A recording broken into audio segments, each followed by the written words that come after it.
Jesse Stewart wrote The Thread That Runs So True in 1949. It's considered a fictional work, but actually it's autobiographical because essentially he changed the names, the places of where he first started teaching. The reason I wanted to include this in the presentation is that it's a chronicle when a teacher was trying to get students into the classroom that are essentially coming out of an agricultural environment.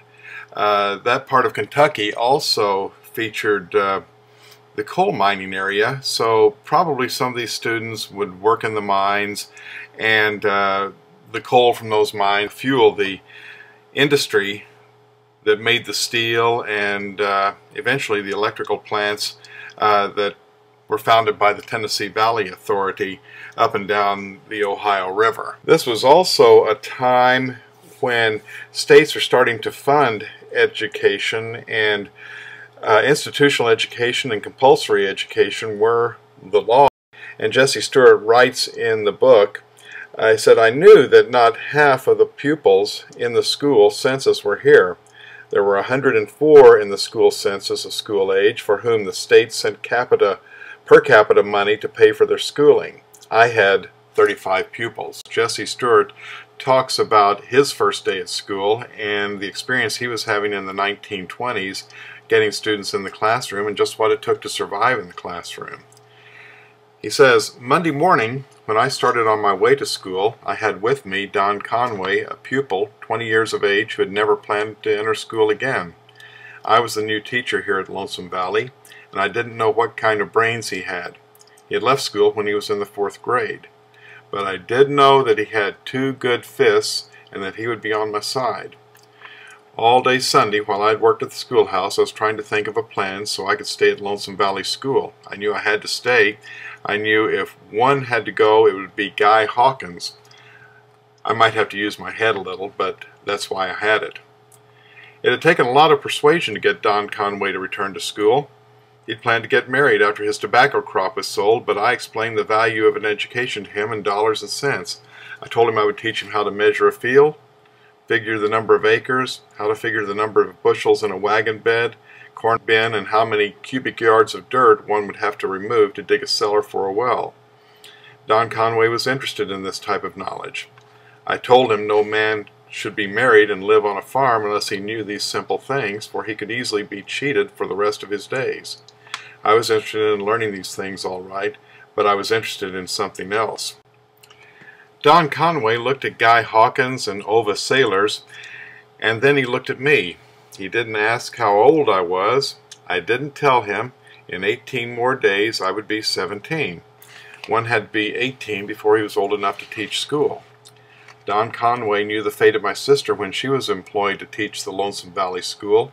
He knew how Guy Hawkins had blackened her eyes with his fists, had whipped her before the Lonesome Valley pupils, and she was a fair-haired beauty, blue-eyed, 19 years old, and she'd come to Lonesome Valley.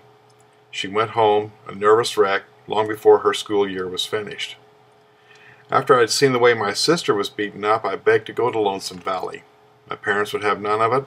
They thought I was hunting for trouble and I would get more than my share. But I made the mistake at Landsberg High School of going to the wrong room. I'd forgotten that Greenwood County rural teachers were having a teacher examination in our American Literature room, and when Superintendent Harley Staggers, who didn't know all his teachers, mistook me for a rural teacher, an idea came to me. I knew the school I wanted if I passed the examination. I made a second-class certificate. Then I had John Hampton, a rural teacher and friend, contact John Conway and get the school for me. Superintendent Staggers didn't want me to go to Lonesome Valley, but there wasn't anything he could do about it after John Conway, the Lonesome Valley District School Trustee, recommended me. That's why I was here to teach school.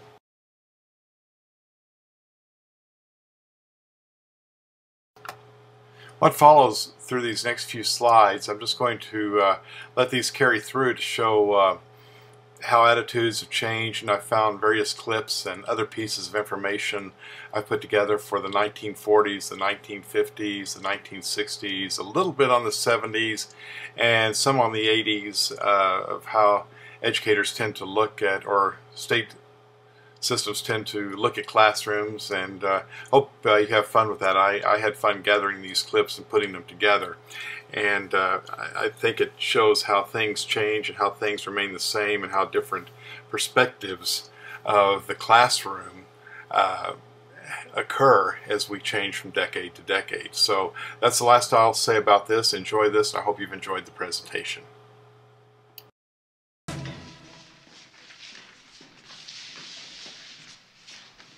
I knew I was handing Miss Shields a masterpiece. Maybe Miss Shields in her ecstasy would excuse me from theme writing for the rest of my natural life.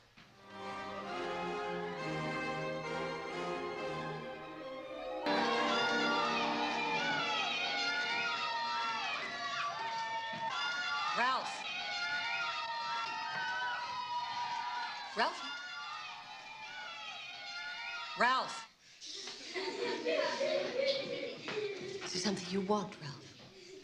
I'm just turning in my theme. Well, you can take your seat now. Take your seat.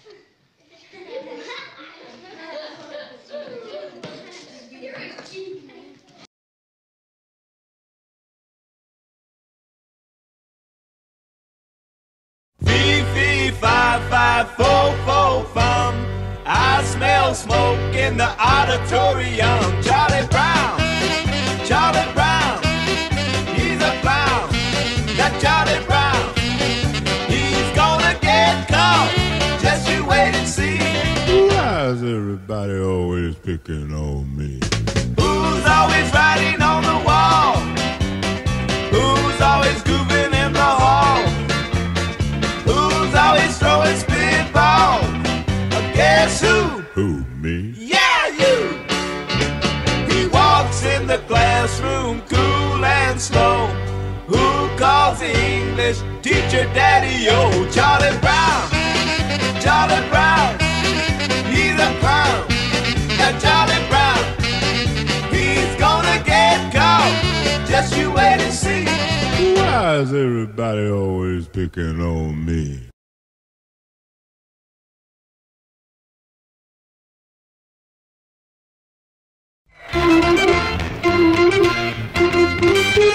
Yeah, come on, all of you big strong men. Uncle Sam needs your help again. He's got himself in a terrible jam way down yonder in Vietnam. So put down your books and pick up a gun. We're gonna have a whole lot of fun. And it's 1, 2, 3. What are we fighting for? Don't ask me, I don't give a damn. Next stop is Vietnam. And it's 5, 6, 7. Open up the pearly gates. Ain't no time to wonder why we're all gonna die. Well, come on, brothers, throughout the land. Pack your boys off to Vietnam. Come on, fathers, don't hesitate. Send them off far too late. Be the first one on your block to have your boy come home in a box. And it's 1, 2, 3. What are we fighting for? Don't ask me, I don't give a damn. Next stop is Vietnam. And it's 5, 6, 7. Open up the pearly gates. Well, ain't no time to wonder why.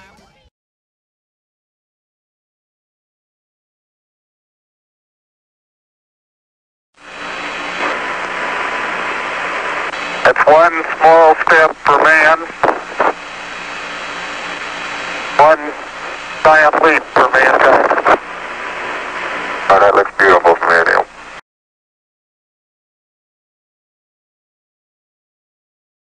Well, the names have all changed since you hung around, but those dreams have remained and they've turned around.